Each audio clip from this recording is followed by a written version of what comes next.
نشوف شكل كده للوضعيه البروكسيزم اللي بتحصل.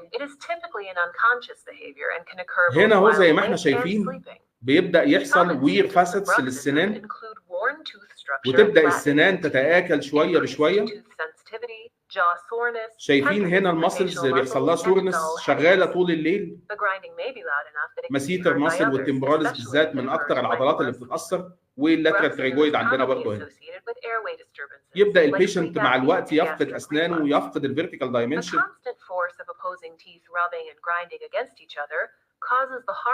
شايفين هنا اهو الوير فاسيتس بتبدا تظهر، يظهر لون الدنتن هنا عندنا اهو اليلو كالر بتاع الدنتن والكراكس والفيشرز.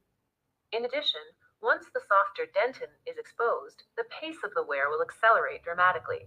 وادي الكراكس اهي اللي بتحصل والمايكرو فراكشرز اللي بتحصل في السنان والجنجفايتس. Excessive tooth wear causes many oral health complications, including unattractive and irregular tooth levels, uncoordinated chewing movements, jagged and sharp tooth edges, tooth pain, and eventual loss. طبعا بيبقى فيه ألم في الأسنان اللي زي كده، وبيبقى فيها sensitivity. الشارب ايدجز دي العيان يجي يشتكي لك يقول لك دي بعض خدي نتيجة الاكسسيف فري واي سبيس اللي موجود، يعض لسانه، لسانه يتخربش. كل دي أعراض المريض هيبدأ يشتكي منها. طبعا كل اللي الدكتور بقى بيجي يسألهوني يا دكتور محمود أرفع العضة إزاي؟ دي أكتر بقى حاجة سؤال بيجيب لي ارتكارية وبيعصبني، إن يجي لك بيشنت كده واخد بالك والدكتور يقوم باعت لي رساله يقول لي ابوس ايدك قول لي ارفع العضه ازاي. يا عم عضه ايه بس؟ طب ما نشوف هي وصلت كده ازاي الاول، يعني نعالج المريض ده الاول وبعد كده يا عم ابقى اعمل له الفيكسد ريستوريشن. هو طبعا ايده بتاكله على الفول ارش اللي هيعمله فوق وتحت، يعني ده هيعمل فول ارش بريدج فوق وتحت، دي سبوبه، ده ممكن يقفل العياده شهر، يقعد شهر في الساحل لو عمل حاجه بس مش كده ولا ايه؟ بس المشكله ما اتحلتش فهنرجع تاني بقى. دي مش دي القصه بقى، ما هي دي القصه. انت النهارده هتركب فيكسد ريستوريشن لعيان عنده بوكسنج زي ده وعنده لوس للفيرتيكال دايمنشن زي ده، كل اللي همك انك تركب له الفيكسد ريستوريشن. طب وفين المشكله الاصليه؟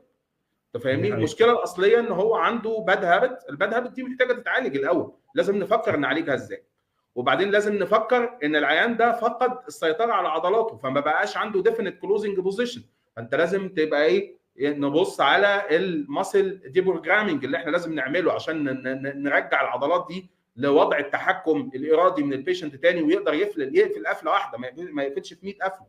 تمام؟ دي كلها قصص كتيره جدا اهم من انك ترفع العضه وتركب له تركيبه يعني. بس هي دي الحته. طبعا مش يعني مش ده ماينور سبيشاليتي عندي الفيكسد بروستودونتكس، بس يعني احنا بنتعصب جدا جدا لما بيجي دكتور يسال يقول لي يا دكتور محمود ارفع هنا في الحاله دي العضه ازاي؟ طب يا عم انت في بلاوي ثانيه كتير احنا محتاجين نعالجها. طب انت اطمنت على المفصل؟ لا. طب انت اطمنت على العضلات؟ لا. طب انت يا ابني طب شفت السنان ذات نفسها اخبارها ايه؟ ممكن يكون فيها اعصاب طارت، يعني ممكن يكون في نكروتيك بالب نزل تحت من كتر الجز ده والقصه دي يعني. طب انت اطمنت على القصص دي الاول ولا انت عايز تعمل السنان كلها اندو؟ هتعمل السنان كلها اندو وتعمل لها بوست وكور وتعمل كراونز وبس وخلاص وجبرت. خلاص شهرين ثلاثه بقى نأجز نريح في البيت او نروح نتفسح، تمام؟ عشان احنا ايه، او ندفع بقى مقدم العربيه الجديده. فكل ده يعني دي بتبقى حاجات حرام يعني. لازم ان احنا نشغل مخنا في القصه دي ونشوف العيان وصل لده ليه الاول، وصل لده ليه، ونعالج المشكله ازاي. بعد كده ركب زي ما انت عايز بالطريقه اللي انت عايزها بالمدرسه اللي انت عايزها، مفيش مشكله خالص. تمام؟ طيب عايزين بقى نشوف الافكت اوف بروكسيزم على الريستريشنز لو العيان عنده ريستريشنز في بقه بكافه انواعها. اول حاجه هنشوف اللي هي البروستاتيك ريستريشنز اللي هي التركيبات المتحركه بتاثر البروكسيزم بيأثر عليها ازاي. هنشوف تاثير البروكسيزم على الامبلانت ريستريشنز اللي هي التركيبات اللي هي المدعومه بغرسات او المحموله على غرسات سواء كانت ثابته او هايبرد هجينه او متحركه زي الاوفر دنشر، والافكت اوف بروكسيزم على الدنشرز بوجه عام. طيب يبقى احنا قلنا في عندنا البروستاتيك ريستريشنز اللي هي زي الكراونز وزي الريستوراتيف ريستوريشنز بتاعتكم اللي انتم بتعملوها سواء كانت كومبوزيت او امالجم او وات ايفر. تمام؟ تفتكروا ايه ريستوريشن اللي تستحمل البروكسيزم او اللي هي تقدر انها تاخد وتدي مع البروكسيزم بشكل كويس؟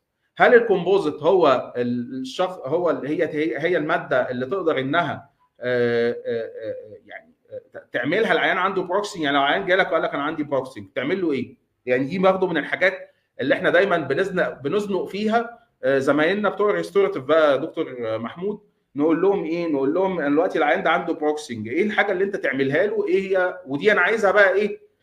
تخشوا لي بقى على الخاص وابدعوا بقى، قولوا لي. انا مش هجاوب على السؤال ده في الحلقه دي، لكن انا عايز تخشوا على الخاص وتقولوا لي. هيبقى ليه هديه مني انا بقى دكتور محمود اللي هيجاوب على السؤال ده، يبقى ليه هديه مني انا ان شاء الله، يا اما شهر تدريب في عياده القاهره او في عياده المنصوره، يا اما خصم على حاله من الحالات المعمل عندي ممكن توصل ل 50%. تمام؟ ده عرض اوفر كبير يا دكتور محمد. اوفر جامد. بس يقول لي ايه هي، يقول لي بس يقول لي الماده المناسبه ايه وليه، بس مش عايز اكتر من كده. خلاص؟ طيب عشان ما نضيعش وقتهم وما نطولش عليكم، وانا عارف ان احنا التهجد المفروض خلاص على وشك، مش كده؟ ولا لسه شويه؟ لا احنا لسه الساعه 11، التهجد بيبدا واحده. طيب هنشوف اول حاجه الافكت اوف بروكسازم اون بروستاتيك ريستوريشن. الموست ميكانيكال فيليرز اللي بتحصل عندنا، تمام، اوف بروستاتيك ريستوريشن بتبقى ايه؟ دايما تلاقي لو العيان ده انت عامل له سنجل كراون والعيان ده عنده بروكسنج، تمام، هتلاقي ان يحصل لوس اوف سيمنتيشن او لوس اوف ريتنشن ويبدا ان هو ايه؟ يقع. تمام؟ ممكن يحصل فراكشر. يعني حالات البي اف ام كلها اللي معاكم لو عملت بي اف ام، انا شكلي هجاوب لهم على السؤال برضو تاني، مفيش فايده فيا برضو، انا دايما بقع بلساني. يعني البي اف ام مثلا يحصل له شيبنج دايما من على الميتال في الحالات اللي زي كده، مع ان المعمل كويس واحنا مجربينه في حالات كتير، بس هنا في الحالات بتاعت البروكسنج لا، ما يفضلش ان انا عيان عنده بروكسنج اعمله بي اف ام ريستوريشن.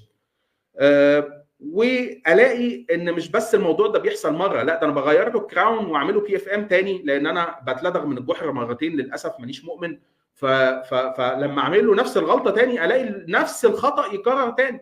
تمام؟ فيروح الدكتور بقى يعمل ايه؟ يتخانق مع المعمل، يقول له لا يا عم انت البروسيلين اللي انت بتستخدمه مغشوش وبيفصل عن المعدن وادخل بقى المعمل في حوارات هو ملوش ذنب فيها، وهي المشكله عندنا في بق العيان ان العيان ده اصلا عنده بروكسنج وانا ما اعرفش.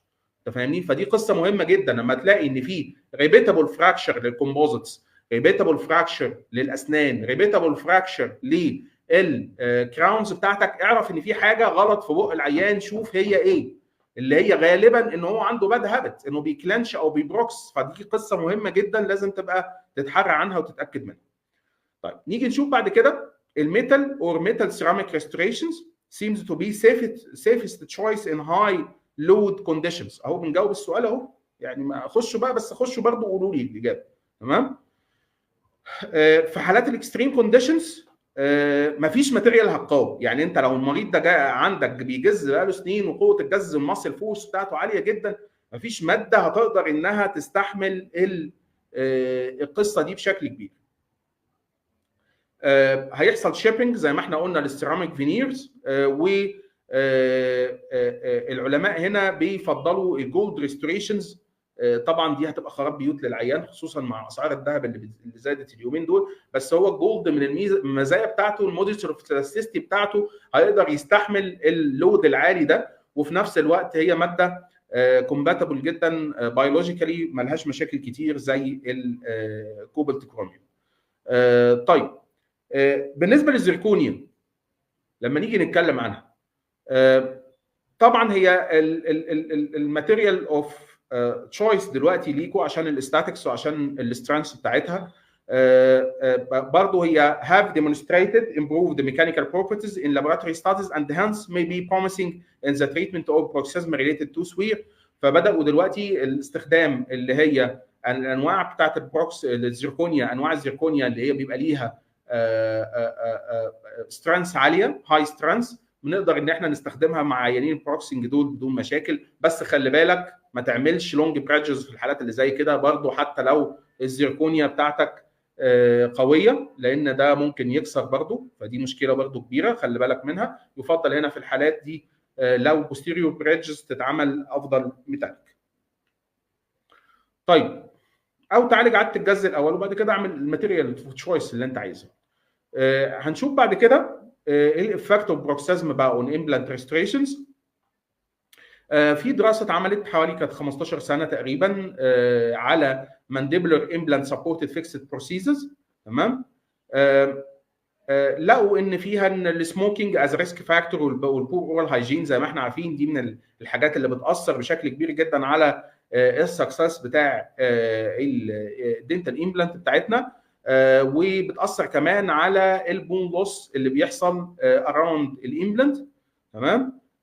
لكن العجيب في القصه ان لقوا ان الاوكلوزال لودنج فاكتورز such as bruxism, maximal biting forces and length of cantilever were minor importance. حاجه غريبه جدا. يعني دي من الدراسات اللي يمكن اللي لولا انها منشوره في جريده محترمه انا ذات نفسي كنت متعجب جدا من الدراسه دي، انه لقوا هو هنا بيقارن يا جماعه، مش بيقول ان الاوكلوزال فاكتورز ملهاش دور او ان البروكسيزم ملوش دور على السكسس بتاع الامبلانت.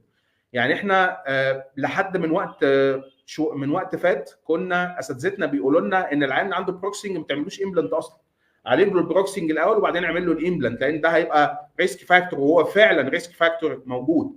بس هم هنا في البحث ده بيقولوا ان السموكينج والبور اورال هايجين از ا مور ريسك فاكتور عن الايه؟ عن البروكسنج وعن البايت فورس بتاعت البيشنت وعن الكانتليفر از ريسك فاكتور. يعني الاوكلوزال ريسك فاكتور بيبقى ليها ماينور امبورتنس عن السموكينج والبور اورال هايجين. ده ملخص اخر بحث محترم اتعمل في القصه ديت. برضو عندنا في systematic reviews have concluded that there is no causative relationship. خلي بالكم انا مغير لكم لونها اهو عشان تشوفوها. no causative relationship between occlusive forces and loss of osseointegration. انتوا متخيلين؟ يعني كلام زي ده اللي فيكم ممكن ما قراش من 10 سنين او من 15 سنه او من 20 سنه وكان قرا كلام قديم، يعني كنا احنا واحنا بندرس كطلبه كنا بناخد كلام عكس ده تماما، عكس ده تماما، ان في جود بوند وجود كوزيتيف ريليشن شيب بين الاوكلوزال فورسز واللوس اوف اوسيو انتجريشن. تمام. فدي قصه مهمه جدا جدا لازم ان انتوا تبقوا عارفينها، بس مش معنى ده ان انتوا تحطوا الامبلانت في اي حته وتركبه في اي حته والكلام ده، لا ما بنقولش كده طبعا خالص. تمام. مش معنى كده ان انت ما تشتغلش بروستاتيك دريمن امبلانت بليسمنت، لا برضو لازم نشتغل بما يرضي الله. احنا بنشتغل عشان نرضي ربنا. يعني ايه؟ يعني انا والله لو الامبلانت بتاعتي دي عاشت 10 سنين كويس، طب ما نخليها تعيش 15، ما نخليها تعيش 18، نخليها تعيش 20. ايه المشكله؟ ان انا اطول في عمر الايه؟ الغرسه بتاعتي، ان انا اعمل شغلي بضمير كما ينبغي بحيث ان عمر الغرسه بتاعتي ده يزيد. فدي لقوا من الحاجات العجيبه جدا في السيستماتيك ريفيوز اللي انا قريتها في الفتره الاخيره، ان قالوا ان هي it had no effect on implant survival اللي هي الاوكلوزال فورسز. يعني واخدين بالكم؟ انا طبعا يعني ايه بيني وبينكم كده، يعني بيبقى معظم اللي عمل الدراسات دي جراحين، يعني انتوا فاهمين؟ فيعني ايه هم بيبقوا ايه؟ بيحبوا يشتغلوا فري هاند، وانا طبعا حبايبي الجراحين طبعا بعتبرهم اخواتي وشغالين معايا في كل التخصصات تقريبا، زي التيم دي وزي الماكسيلو فيشر بروسيسز وزي الامبلانت. فكتير قوي من الجراحين يعني بيعتبر انه شغله بروستاتيك دريفن ده اهانه ليه. يعني انا لا، ده انا بعمل باراليزم، بستخدم نظريه عين الصقر واحط الامبلانت. يا عم بس ريح دماغك وريح نفسك وريحنا معاك. تمام. خد يا عم، انا العيان هيدفع، خد الجايد اهو، السيرجيكال جايد، وحط ارجوك حط الغرسات في الاماكن بتاعتها عشان نبقى عارفين السكرو هتفتح فين فوق في التركيبه، ونبقى عارفين الفورسز هتبقى نازله ازاي. هي القصه مش قصه انهم يتعملوا باراليل، قد ما هي قصه هم باراليل لايه؟ هم باراليل لبعض. انا مالي باراليل لبعض؟ انا مش عايزهم باراليل لبعض على فكره، انا عايزهم باراليل للاوكلوزال بلين. انا عايزهم يبقى اللونج اكسس بتاعهم ماشي على الكيرف اوف سبي، يبقى بريبانديكولار على الكيرف اوف سبي، يبقى بريبانديكولار على الكيرف اوف ويلسون ومونسون لو بنبص على الصوره كرونال. فيعني بقى القصه محتاجه ان انا اشتغل بروستاتيك دريفن، تمام، عشان خاطر اطول عمر الغرسه. انا عايز معظم اللودز اللي تنزل عليها تبقى كومبريسيف لودز، تمام، ما تبقاش تنسايل ولا شير، لان الامبلانت ما بتحبش النوعين دول من الفورسز.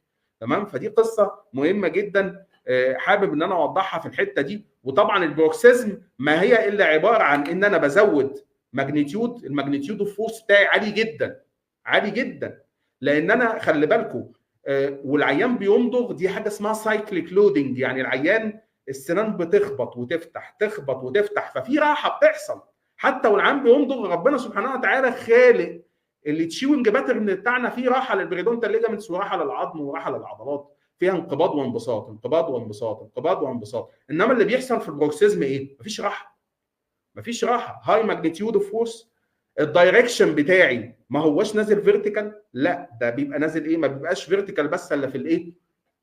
الا في اثناء اللي هي الايه؟ الكلانشنج. انما في البروكسيزم بيبدا العيان بيحرك يمين وشمال، يعني بيعمل ايه؟ ده كانه بيخلع السنه من مكانها. انتوا متخيلين؟ اللود قاعد رايح يمين وشمال يمين وشمال يمين وشمال، كل ده نازل على الامبلانت. طب السنان هي بتستحمل، ربنا خالقها تستحمل، بيحصل لها وير ويحصل سيكننج لللامينا ديورا بحيث تكلبش في السنه من تحت وتمسكها. يحصل ان البلب يحصل له سبحان الله بيحصل له ريسيشن، ينزل تحت عشان خاطر السنسيتيفيتي تقل وعشان خاطر ما يحصلش بلب دس، يبدا ريباراتيف دنتين يبدا ان هو يخلي البلب شامبر بتاعتي تنزل في الجدر من تحت. تمام. لكن هل ده هيحصل في الامبلانت؟ لا طبعا مش هيحصل في الامبلانت.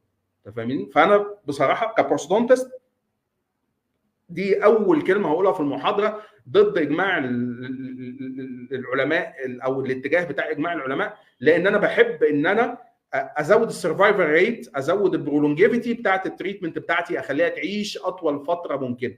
خلي الامبلانت بتاعتك لما تحملها تعيش اطول وقت ممكن. تمام. ده اللي احنا دايما بننصح بيه عشان نزود السرفايفل ريت والسرفايفل تايم بتاع الامبلانت.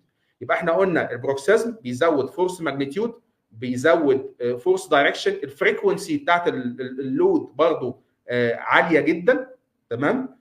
الديوريشن اوف لود عالي جدا لانه بيقعد ممكن يقعد سيفرال اورز. تمام. 3 ساعات 4 ساعات على حسب الباترن بتاع العيان عامل ازاي اثناء التشيوينج. وده قصه الديوريشن بتاع البروكسيزم دي مهمه جدا ولازم نشوف لها حل عند المريض، وده هنتكلم فيه في الجزء بقى اللي جاي اللي هو الجزء الاخير اللي هو الجزء بتاع التريتمنت. فاحنا عندنا هنا several studies have indicated that patients with bruxism have higher incidence of complications on superstructures.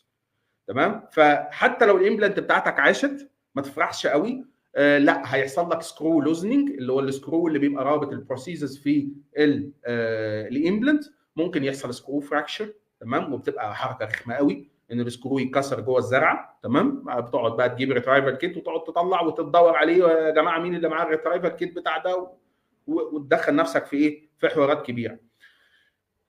وده بيحصل مشكله او ان التركيبات ذات نفسها بتتكسر اللي محطوطه على الغرسات، ودي مشكله كبيره. وده بيحصل في سواء كانت التركيبات دي ثابته او هايبريد زي الاولون اكس بروسيسز اللي هي الاولون 4 والاولون 5 والاولون 6 والامبلانت سبورتد اوفر دنشرز برضه ممكن يحصل فيها المشاكل ديت، يحصل دنشر بيس فراكشر تتكسر نتيجه اعاده البروكسنج اللي موجوده عند البيشنت. تمام. يبقى ده ايه الايفكت بتاع البروكسيزم، شفنا قد ايه هو ليه خطوره على الامبلانت ريستوريشنز. اخر حاجه هنشوفها اللي هي الايفكت اوف بروكسيزم بقى على الحاجات بقى بتوعت اللي هي اطقم الغلابه بقى، عيانين الغلابه اللي هم بيبقوا مركبين الطقم الكامل والطقم الجزئي المتحرك. تمام. الكلينيكال اكسبيرينس indicates that bruxism is a frequent cause of complaint of soreness of the denture bearing mucosa. يعني لو عيان لابس طقم كامل يا جماعه وعنده بروكسنج بنعرفها منين؟ في عندي قصه بلاقيها على طول ان الاقي البيشنت ده جاي لي مع انه ما عندوش هاي فيرتيكال دايمنشن اوف اوكلوجن ولا حاجه، بس اجي ابص يقول لي انا حاسس اللثه بتغلي تحت الطقم، اجي اشيل الطقم الاقي الطقم فيه جنرالايزد انفلاميشن كأن الطقم عامل بصمه في الانسجه. اساله، لازم اساله السؤال ده، انت بتقلع الطقم ولا بتلبسه على طول؟ تمام. ويحلف برحمه ابوه انه بيعمل كده. تمام. يقول لك لا انا بقلعه بالليل 8 ساعات. طيب خلاص. طب بتنضفه كويس؟ يقول لك انا بنضفه كويس. طب جميل جدا.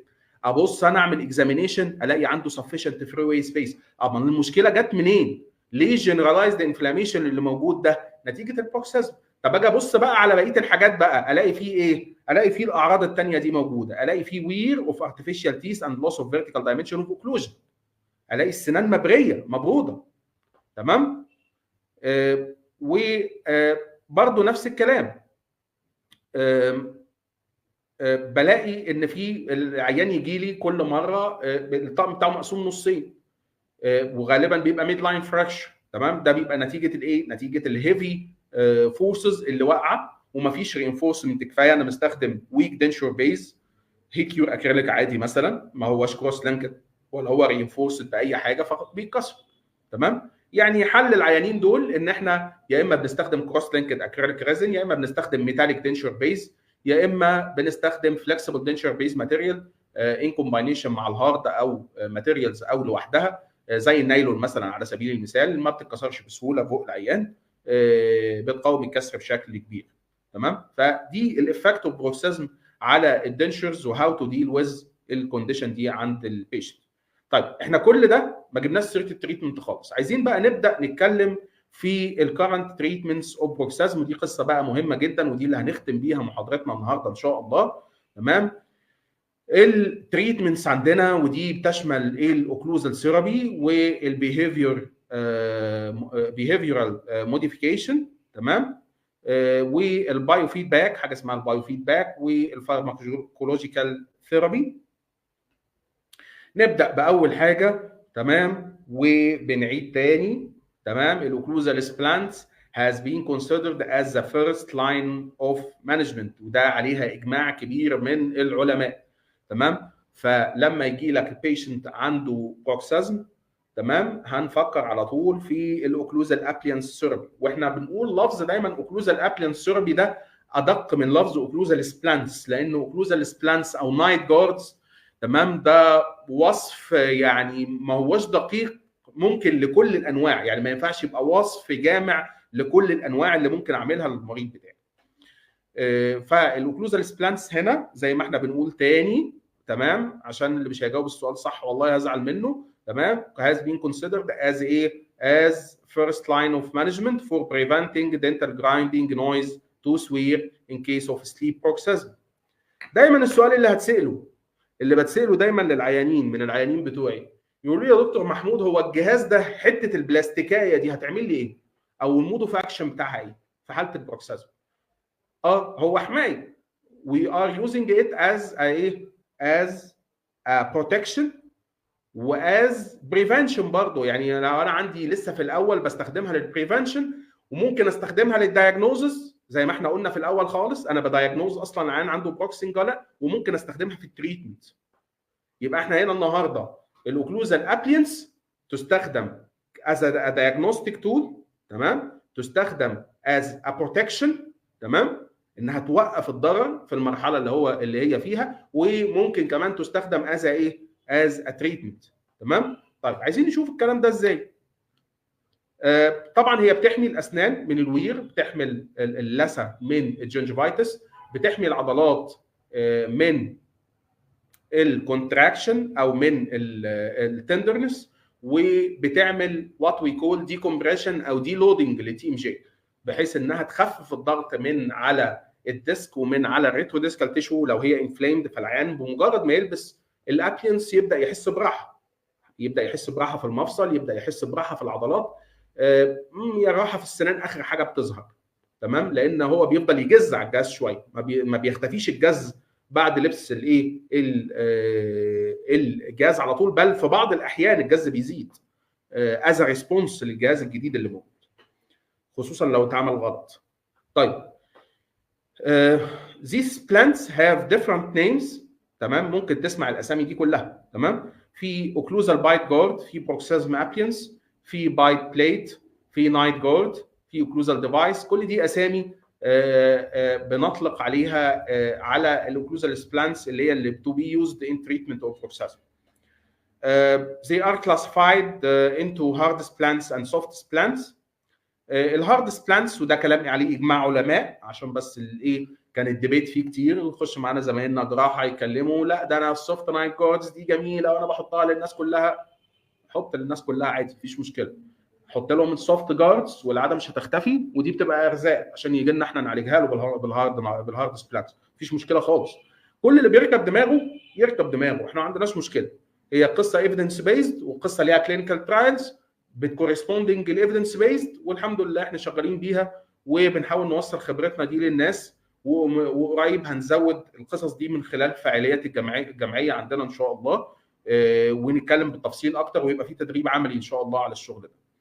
الهارد سبلانتس are preferred over soft splants because soft splants are difficult to adjust and hard splants are effective in reducing bruxism activity.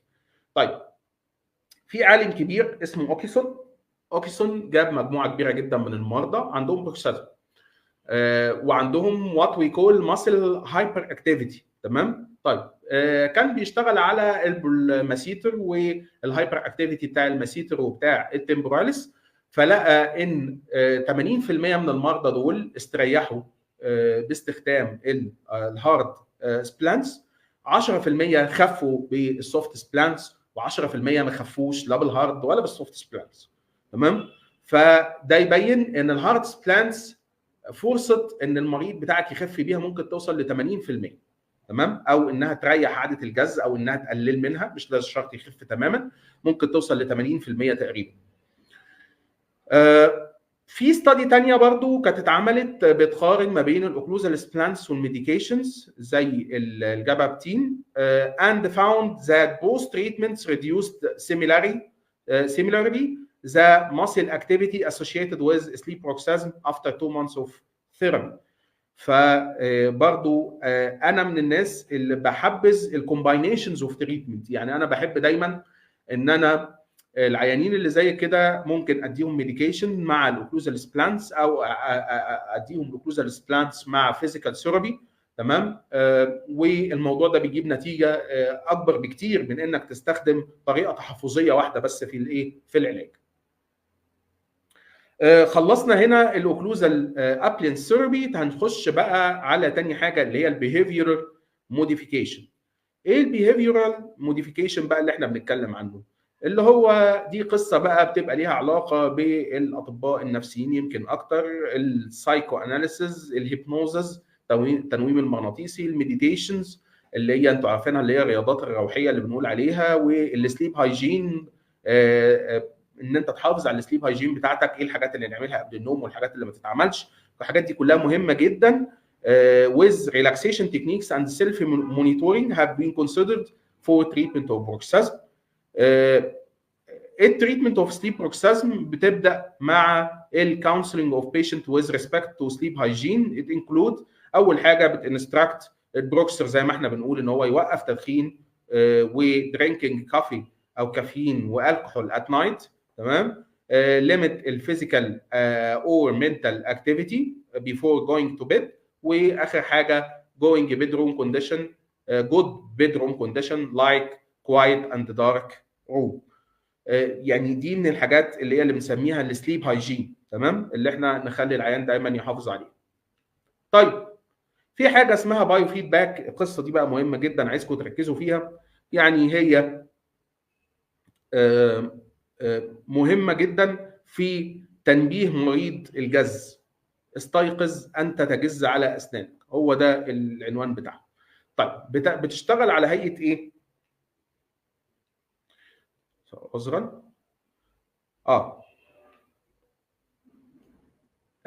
البرنسبل بتاعها بروكسرز can unlearn their behavior when a stimulus makes them aware of their adverse jaw muscle activities. يعني العيان ده هو بيبقى زي ما احنا قلنا بيبقى في السليب في اللايت سليب ستيج، مرحله نوم خفيفه.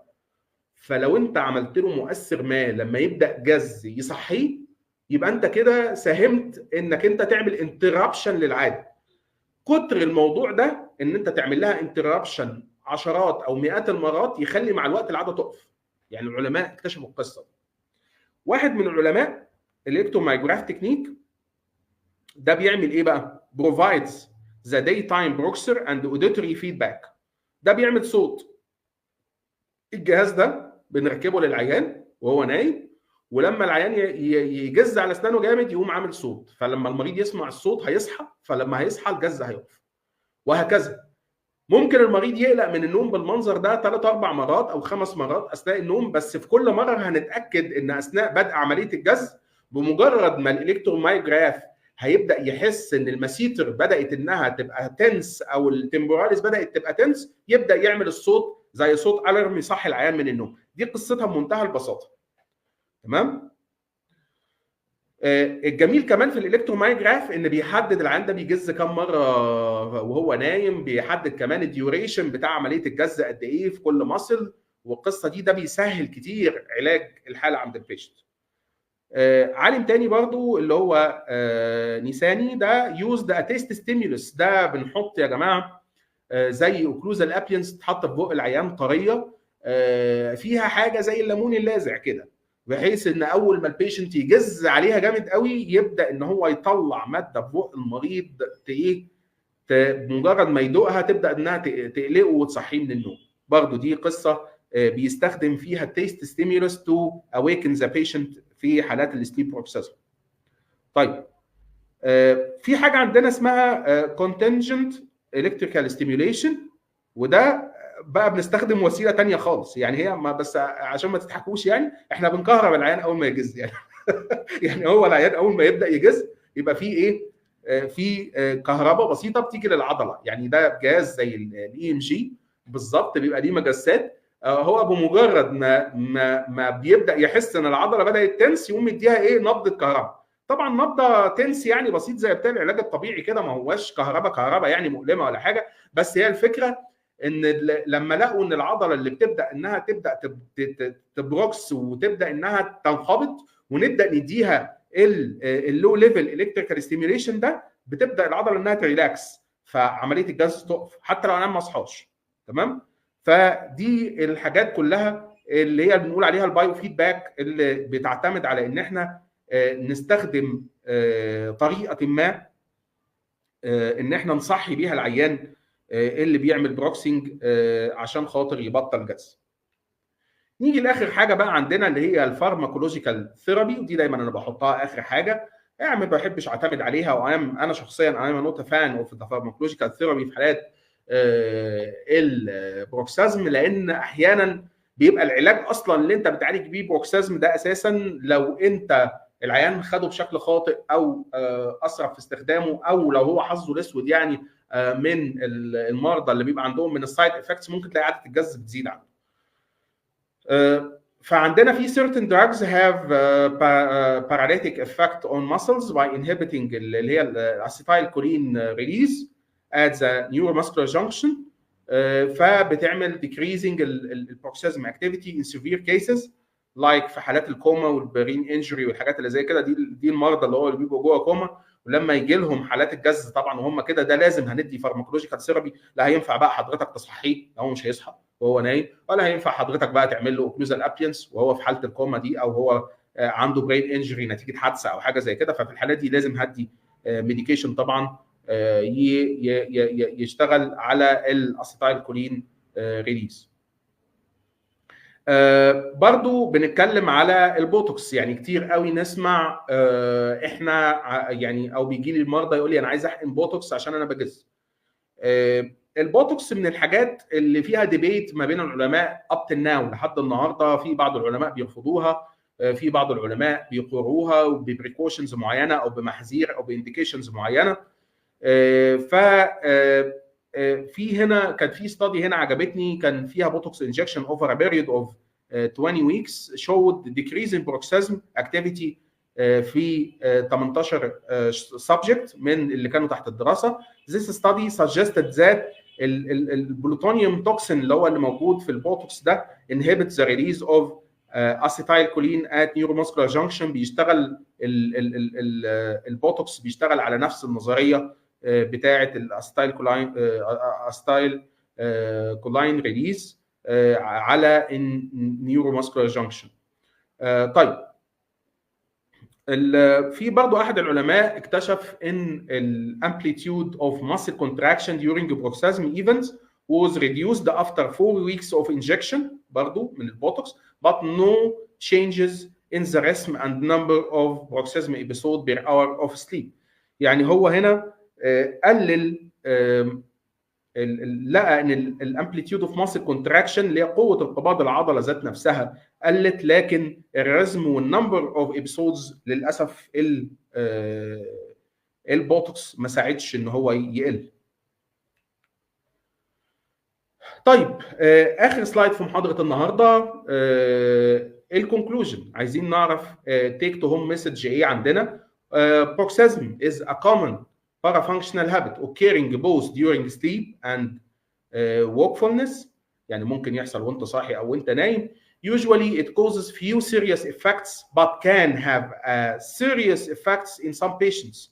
توصل لايه؟ تأفكت الكواليتي اوف لايف بتاعتهم as the etiology of multifactorial. There is no specific known treatment to stop bruxism. دي قصه ان احنا لازم نقولها عشان في بعض الناس بتفتكر او بعض الناس للاسف بتطلع تقول ده الاوكلوزال ابيان ثيرابي هي دي اللي هتعالج البروكسيزم. لا، احنا في حالات كتير بنعمل لها الاوكلوزال ابيانس بيبقى اكتس از بروتكتيف بس ميكانيزم مش اكتر، بس عاده الجز لسه مستمره حتى مع التعديل عليها، حتى مع استخدام انواع منها او التعديل على الديزاين بتاعها برضو ما بتبقاش هي كافيه. لازم بنشوف يا جماعه السايكو سوشيال فاكتورز اللي احنا قلنا عليها، لازم دي العيان يبدا يحسن منها.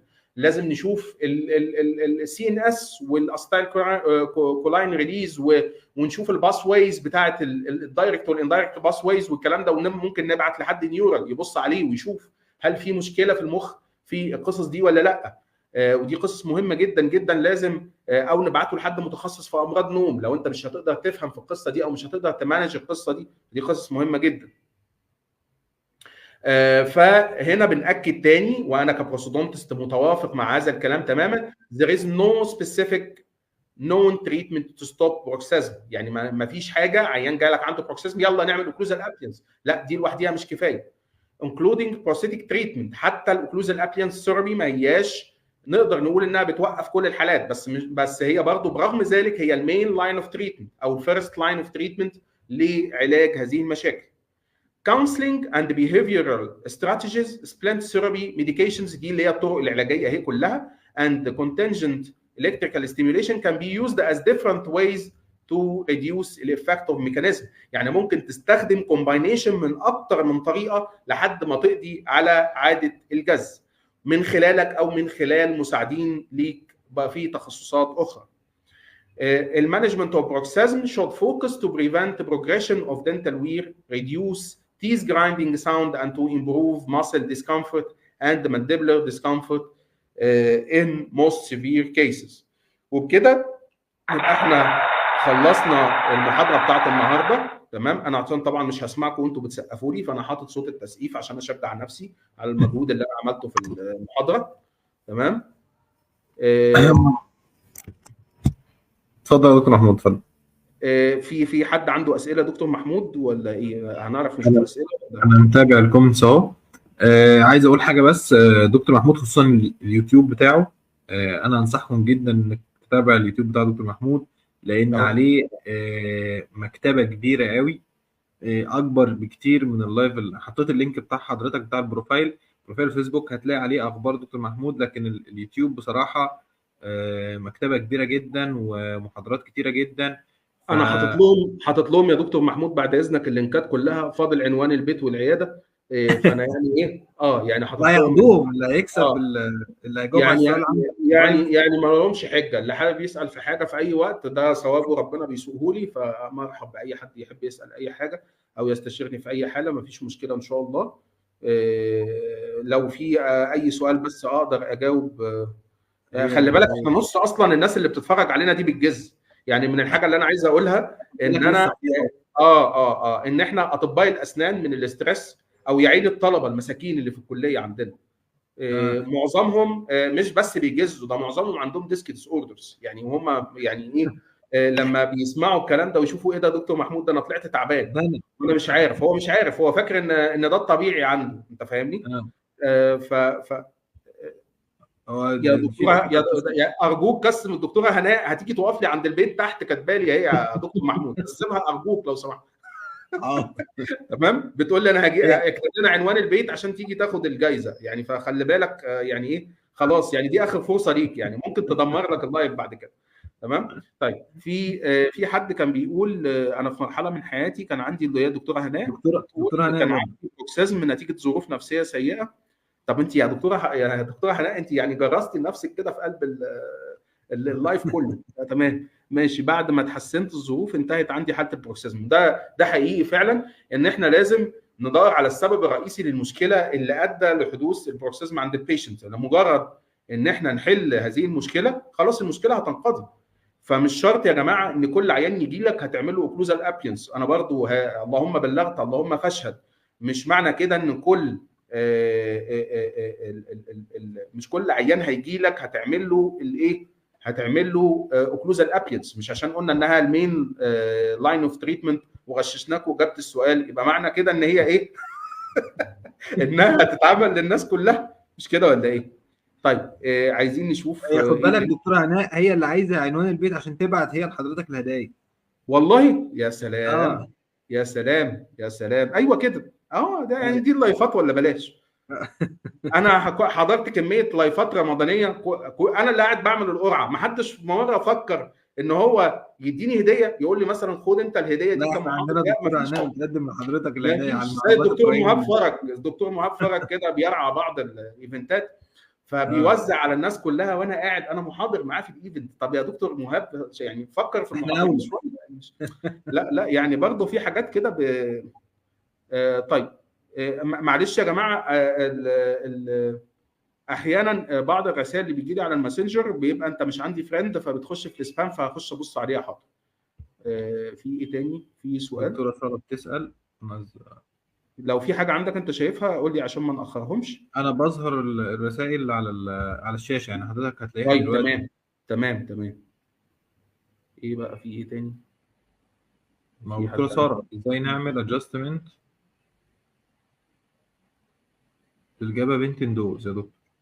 احنا بنبدا الاول بدوز بسيطه، وانا بفضل في الادويه دي ريفير تو نيورولوجيست.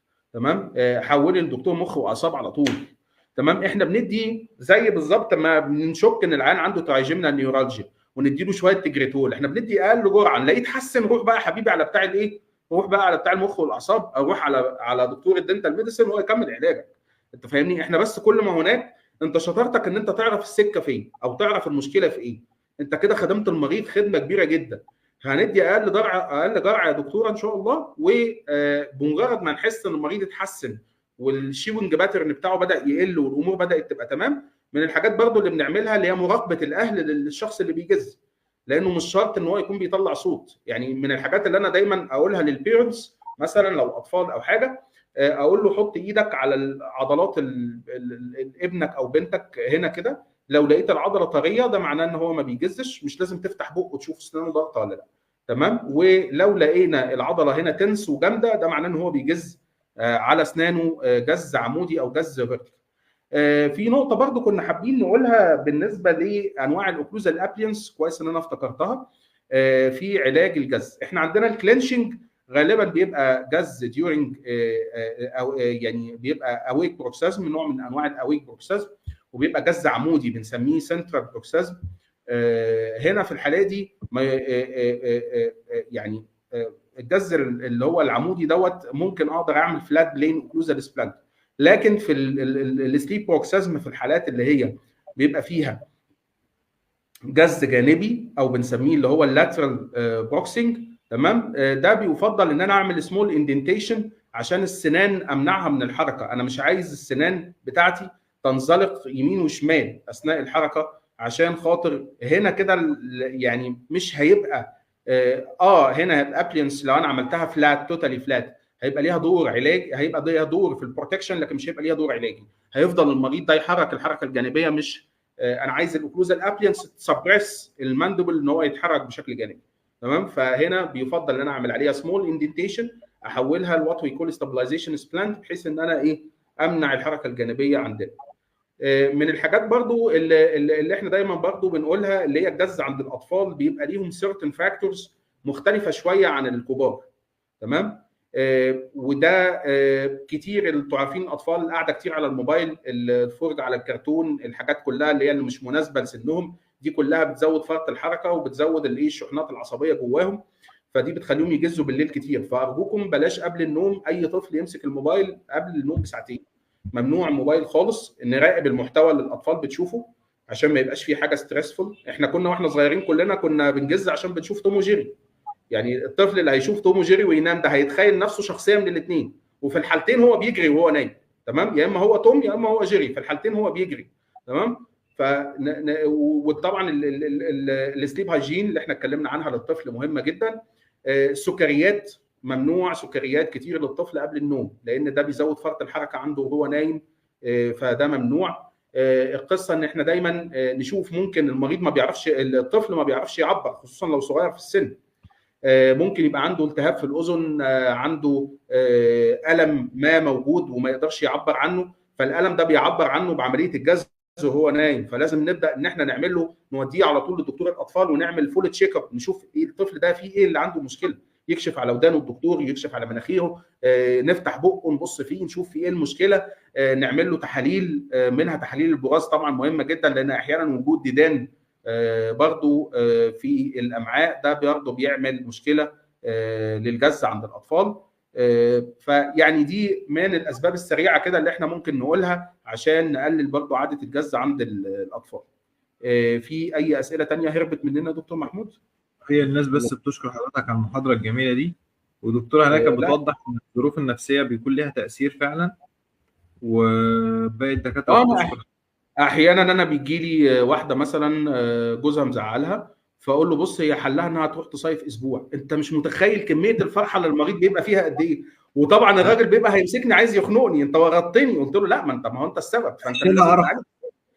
يعني انت فاهمني، فطبعا تغيير الجو والقصص دي، فاحنا ده انا بنصح زمايلي بكده، حاول ان انت انا بنصحكم بحاجه انا مش عارف اعملها مبدئيا، بس انا الحمد لله عندي ادابتيشن، ودي قصه مهمه خلي بالكم، ان انت ممكن تلاقي واحد عنده بروكسنج وما بيشتكيش من اي حاجه خالص، يعني انت واحد انت سامعه صوت الصغير الناس اللي في الشارع سامعاه وهو نايم بس ما بيشتكيش من اي حاجه، تفهمني؟ فبرضه دي حته يعني يمكن مش موضوع محاضرتنا، بس علاقه بقى البروكسيزم بالتي ام دي، يعني هل كل العيانين اللي عندهم بروكسيزم عندهم تي ام دي؟ لا، البروكسيزم ما هو الا عباره اتس نوت ا كوز، اتس ا ريسك فاكتور، يعني ريسك فاكتور ممكن نقول ان البروكسيزم عامل خطوره يؤدي الى تي ام دي، يعني انه يبقى عنده اوروفاشيال بين، او يبقى عنده تيمو مانديبولار ديس اوردر، او يبقى عنده حاجه زي كده، تمام؟ ما هو طبيب الاسنان لازم يغير جو يا جماعه، يعني لازم يلعب رياضه اولا، عشان احنا الرياضه بتاعتنا دي مدمره للعمود الفقري، الشغلانه بتاعتنا قصدي مدمره للعمود الفقري ومدمره للرجلين والمفاصل، تمام؟ فحاولوا تلعبوا اي نوع من انواع الرياضات، احنا على الاسف عندنا طلبه في الكليه تعبانين، فده هيكمل ازاي؟ يعني دي مشكله. اللايف لجوزها. فلازم يبقى في نوع من انواع الرياضه بنعمله، او يبقى في فسحه كل شهر على الاقل، تروح تنزل يومين في اقرب مكان مصيف ليك، تشوف بحر، تغير جو، تقفل تليفونك، تمام؟ تبعد عن مشاكل وقرف العيانين، دي كلها حاجات اللي هي السايكو سوشيال فاكتورز اللي احنا اتكلمنا عنها، تمام؟ مراتك بتنكد عليك طلقها، ما هو انت هتجيب لك الكافيه، يعني ما هتعمل ايه؟ ما هي ممكن الموضوع يعدي بروكسيزم يا جماعه، ممكن يوصل لانك انت يجي لك سكته قلبيه وانت ولا سكته دماغيه، يبقى احنا خسرناك عشان ايه؟ لا، الموضوع مهم يا جماعه، ارجوكم لو سمحتوا السايكو سوشيال فاكتورز يعني مهمه جدا جدا جدا، لو فقدت الامل فيها طلعها، تمام؟ فخصوصا الميلز، لان دايما احنا اللي بنموت مجلوطين، انت عارف هم بيعيشوا ويربوا العيال واحنا اللي بنموت مجلوطين، انت فاهمني؟ فمهم جدا. طبعا شرب الحاجات السخنه، اليانسون، النعناع قبل النوم، والحاجات دي كلها دي طبعا حاجات مهدئه جميله يعني قبل النوم. دكتور اسامه انا ليه بشرب شاي بالنعناع اهو لسه مخلصه اهو، طلع مفيد اهو، هو بيتكلم عليا لان انا بحب الشاي بالنعناع شويه. انا مدمن اهو شاي بالنعناع اهو برضه، ده الحمد لله. ايوه انا مدمن، الناس عارفه مصلحتها. فانا سعيد جدا يا دكتور محمود بالدعوه الجميله دي، وسعيد بالساده الزملاء، ان انا يعني لو في اي استفسار بقى هم ممكن يخشوا لي على الخاص يسالوا، او في اي حد قابله اي حاله، دي اللينكس بتاعتنا كلها، الفيسبوك، اعملوا فولو عشان اسلام زقزوق بيذلني ان انا عشان الراجل بتاع تركيبات المتابعين بتوعي قليلين، فما تخشوش تستفيدوا وخلاص كده، يعني تخشوا تعملوا سبسكرايب وتعملوا فولو، عشان ايه؟ عشان الاعداء اللي ما بيحبوش التركيبات يا جماعه يعني ما نشمتهمش فين يعني، فخشوا اعملوا فولو وسبسكرايب، ويعني سوف تجدوا ما يسركم، زي ما الدكتور محمود قال لكم كده، اكتر من 100 فيديو في كل التخصصات، يعني في الامبلانت، في الاوفر دنشر، في الاوكلوجن والتي ام دي، في كومبليت دنشر، البارشال دنشر، في حاجات عملي معموله على مريض، فكلها فيديوهات يعني احنا عاملينها لوجه الله، اتمنى انها تفيدكم يعني. شكرا يا دكتور محمود، مش عايزين ناخر الزملاء بقى، وكل سنه وانت طيب. الاول ربنا يجعله في ميزان حسناتك المجهود اللي انت بتعمله ده، وان شاء الله نلتقي في لقاءات اخرى باذن الله تعالى. اكيد يا دكتور محمود، اكيد، وبشكرك جدا للمره الثانيه والثالثه، والله تستاهل شكر لحد بكره. شكرا جدا على المحاضرة الجميلة وعلى مشاركتك التحفة، وانت نورتني حقيقي وشرفتنا في رمضان دينتال كونفرنس. واخر حاجة بس يا دكاترة، انا هحط دلوقتي اللينكات بتاع السؤال للدكتور محمود. مفيش اطيب من كده. لكم الاجابة 10 مرات. تمام. وفي لينك حضور المحاضرة عشان تثبت حضورك. وما تنساش برضو عشان قبل ما تجاوب على السؤال اللي في الفورم اللي فيه الهدية بتاعت بكرة اللي هتاخدها بكرة، لازم تعمل شير لللايف وتمنشن زمايلك عشان يستفيدوا معاك. شكرا جدا ليك يا دكتور محمود، والله حقيقي شرفتني ونورتني. وكل سنة وانت طيب ورمضان كريم عليك، ونكررها كل سنة ان شاء الله. الله اكرم، رمضان كريم عليك وعلى كل الساده الزملاء ان شاء الله. ويا رب رمضان الجاي نكون شفنا اقصى محرر ان شاء الله ونفرح كلنا، وربنا يجعلنا من جيل التمكين وليس جيل الاستبداد ان شاء الله. يا رب يا رب. امين يا رب العالمين. ماشي يا دكتور، تصبحوا على خير يا دكاترة، تصبحوا على خير يا دكتور محمود، شكرا جدا ليك. تصبح على خير يا دكتور، تصبح على خير.